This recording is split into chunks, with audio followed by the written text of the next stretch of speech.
Hello students, welcome to accounts दुनिया।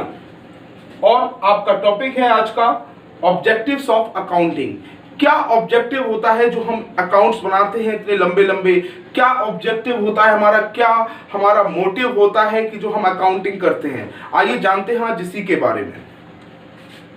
पहला motive है इसका, पहला ऑब्जेक्टिव है कि systematic record of business transactions means systematic record, एक सिस्टम में एक पर्टिकुलर फॉर्मेट में सारे रिकॉर्ड रखना, सभी ट्रांजैक्शंस के, सभी लेन देन का एक पर्टिकुलर बुक में एक पर्टिकुलर हिसाब रखना बहुत इंपॉर्टेंट है। क्योंकि ट्रांजैक्शंस एक या दो नहीं होते, ये हजारों की मात्रा में होते हैं एक बिजनेस फर्म ऑर्गेनाइजेशन में। तो बेटा उनको एक सिस्टमैटिक वे में रिकॉर्ड करके रखना बहुत इंपॉर्टेंट है। तो it keep systematic record of business transaction, जितने भी बिजनेस ट्रांजैक्शंस होते हैं उन सभी का एक सिस्टमैटिक रिकॉर्ड रखती है अकाउंटिंग, है ना। और क्यों जरूरी है? क्योंकि जब भी हमें जरूरत पड़ती है आगे फ्यूचर में, आगे की में उस समय क्या हुआ था, तो हम लोग उन रिकॉर्ड्स को देख सकते हैं, उन ट्रांजैक्शंस को देख सकते हैं। आप देखते होंगे जब आप किसी शॉप पे जाते होंगे तो एक व्यक्ति अपने पास बिल बुक रखता है। उस बिल बुक में भी जो बिल्स होते हैं वो एक पर्टिकुलर ऑर्डर में काटता है, ताकि जब भी आप उसकी दुकान पे आए और उससे पूछें कि मैंने ये चीज परचेस कब की थी, तो वो आपको बता सके कि आपने ये चीज मुझसे इस डेट को परचेस की थी। मींस सभी ट्रांजैक्शंस का एक सही रिकॉर्ड रखना, ये मेरा मेन ऑब्जेक्टिव होता है अकाउंटिंग का। सेकंड है आपका calculation of profit and loss. जब आपके सभी अकाउंट्स अच्छे से मेंटेन होंगे, हर चीज आपकी पर्टिकुलर अकाउंट में होगी, मींस यहां पर क्या होता है बेटा, अकाउंटेंसी में हर आइटम के लिए हम उसका एक पर्टिकुलर अकाउंट बना लेते हैं और उससे रिलेटेड जो भी ट्रांजैक्शन होते हैं हम उसी अकाउंट में रखते हैं और वो अकाउंट कहलाता है लेजर। जब हम सारी चीजें एक सिस्टमैटिक वे में करते हैं तो एट लास्ट हमें profit and loss find out करने में भी बहुत हेल्प मिलती है। तो हम इससे इजीली प्रॉफिट एंड लॉस को कैलकुलेट कर सकते हैं। तो अकाउंटिंग का दूसरा मेन ऑब्जेक्टिव यही था कि calculation of profit and loss, कि हम प्रॉफिट एंड लॉस को सही से कैलकुलेट कर सकें, आसानी से कैलकुलेट कर सकें विदाउट एनी एरर।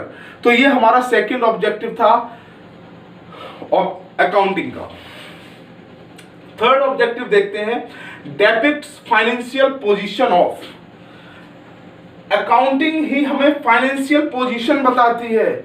ये हमें बताती है कि आज की डेट में हमारी एसेट्स की, हमारी प्रॉपर्टी की क्या वैल्यू है, हमारी लायबिलिटीज की, हमारे ऊपर कौन कौन सा कर्जा है, अभी कैपिटल, कितना पैसा मैंने इन्वेस्ट किया है फर्म में और वो कितना बढ़ा या कितना कम हुआ, ये सारी इंफॉर्मेशन आपको अकाउंटिंग ही देती है।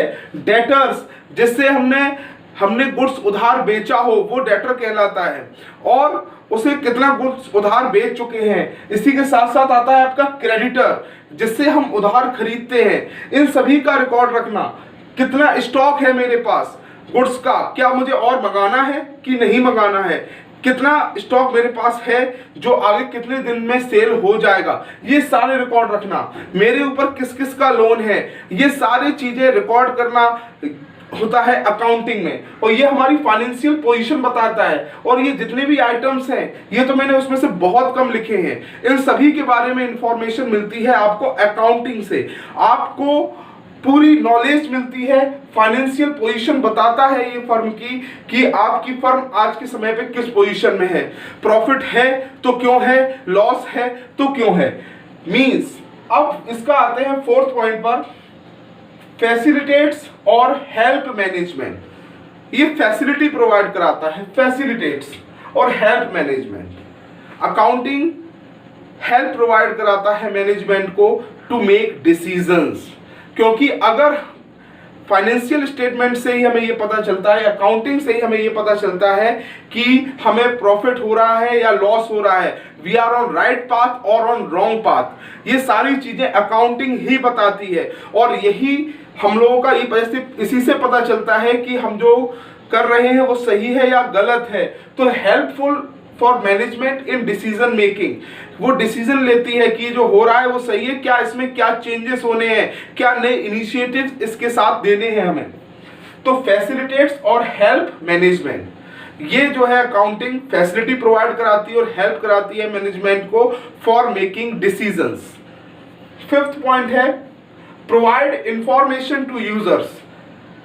पिछले टॉपिक में भी मैंने बात की थी अकाउंटिंग यूजर्स की। जो आपके यूजर्स कौन होते हैं? जो भी व्यक्ति जो आपकी फर्म से रिलेटेड है, आपके बिजनेस से रिलेटेड है, he is the user of your accounting information. क्योंकि हर किसी को इंटरेस्ट होता है कि आपको कितना प्रॉफिट हुआ, कितना लॉस हुआ, चाहे वो व्यक्ति हो जिसने आपको लोन दिया हो, या वो बैंक हो, वो इंस्टीट्यूशन हो, वो फाइनेंशियल इंस्टीट्यूशन हो जिसने आपको लोन प्रोवाइड कराया हो, आपका क्रेडिटर हो, आपका डेटर हो, सबको मतलब होता है कि आपको आपकी फर्म की इंफॉर्मेशन क्या है, उसकी फाइनेंशियल पोजीशन क्या है। तो provide financial information to users. Users को वो फाइनेंशियल इंफॉर्मेशन प्रोवाइड कराता है कि आपकी फर्म आज के समय में किस रैंक पर चल रही है, जिससे वो अपने डिसीजन मेंटेन कर सकें। जैसे कि सपोज अगर क्रेडिटर को ये पता चले कि आपकी फर्म जो है वो गड्ढे में जा रही है, डूब रही है, तो क्या वो आपको और उधार देगा? नहीं देगा। इसके लिए उसके पास भी ये इंफॉर्मेशन होना जरूरी है कि आपका जो बिजनेस है वो सही डायरेक्शन में जा रहा है, आप प्रॉफिट अर्न कर रहे हैं। और लास्ट पॉइंट आता है हेल्पफुल इन कंपैरिजन। बेटा दो फर्म के बीच में तभी कंपैरिजन हो सकता है जब दोनों का प्रॉफिट कंपेयर किया जाए, है ना। एक कह दे कि मुझे प्रॉफिट हुआ है 5 करोड़ का, एक कह दे कि हाँ मेरी फर्म में सब ठीक ठाक चल रहा है, तो वे कंपैरिजन कर सकते हैं? नहीं। कंपैरिजन हम तभी कर सकते हैं जब एक फर्म का प्रॉफिट और दूसरी फर्म का प्रॉफिट आपस में कंपेयर किए जाएं। और प्रॉफिट निकालने का एक सिंपल सा माध्यम है, वो है अकाउंटिंग। तो अकाउंटिंग आपको इस तरीके से हेल्प करती है इन कंपैरिजन, कंपेयर करने में। तो यही 6 पॉइंट हैं जो ऑब्जेक्टिव्स कहलाते हैं अकाउंटिंग के, कि हम अकाउंटिंग को क्यों यूज करते हैं, क्या मोटिव होता है हमारे क्या ऑब्जेक्टिव्स होते हैं। तो इस टॉपिक में सिर्फ इतना ही। Thank you.